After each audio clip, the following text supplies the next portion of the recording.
Hello everyone, very good morning. IGNOU के सभी important topic के साथ मैं आ गई हूँ आप लोगों के साथ। तो टॉपिक देने से पहले मैं आपको बता दूँ कि अगर आप भी इग्नू से एमए कर रहे हैं, आपका सब्जेक्ट भी इकोनॉमिक्स से है, तो मेरे चैनल को सब्सक्राइब कीजिए। इस चैनल पर आपको इकोनॉमिक्स के सभी सब्जेक्ट कोड के वीडियो मिल जाएंगे।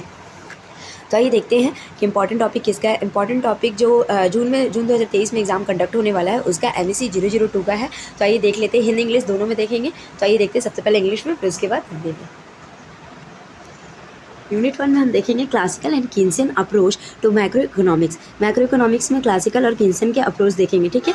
उसके बाद सेकंड नंबर टॉपिक है इन्वेस्टमेंट मल्टीप्लायर। उसके बाद थर्ड है APC and MPC।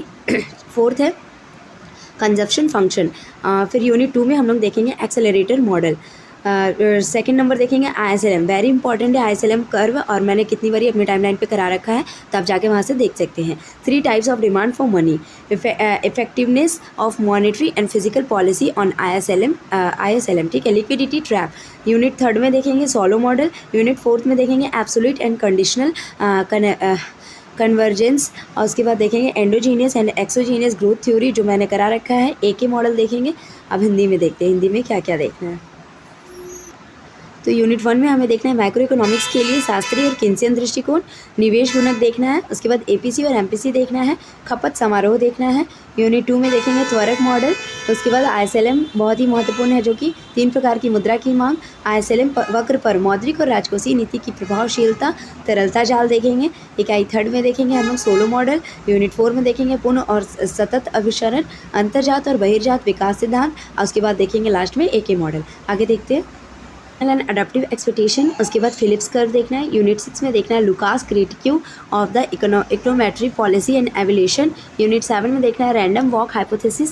Second number देखना है absolute income hypothesis, relative income hypothesis, life cycle income hypothesis and permanent income hypothesis. उसके बाद Fisherian idea for consumption and as an intertemporal choice. Unit 8 देखना है decentralised household problems in the range model में देखना है। उसके बाद overlapping generation model देखना है। यूनिट 10 में देखना है, यूनिट 10 में क्या देखना है, यूनिट 10 में हम लोग इधर देखेंगे, ठीक है।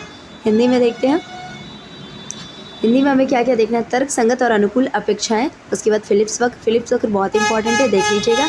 उसके बाद अर्थमितीय नीति मूल्यांकन की लुकास समालोचना। यूनिट 7 में रैंडम वॉक परिकल्पना, पूर्ण आय परिकल्पना, सापेक्ष आय परिकल्पना, जीवन चक्र आय परिकल्पना और अस्थायी आय परिकल्पना देखना है। अंतरकालिक पसंद के रूप में उपभोग का मछुआरा विचार देखना है। रैमसे मॉडल में घरेलू समस्याओं का विकेंद्रीकरण देखना है। ओवरलैपिंग जनरेशन मॉडल में देखना है। और उसके बाद यूनिट 10 हम देख सकते हैं।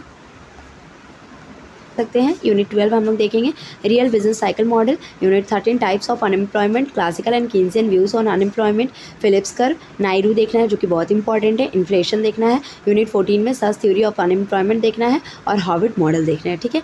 हिंदी में भी हम लोग देख लेंगे। हिंदी में हम देखेंगे यूनिट 12 में हमें क्या देखना है, वास्तविक व्यापार चक्र देखना है।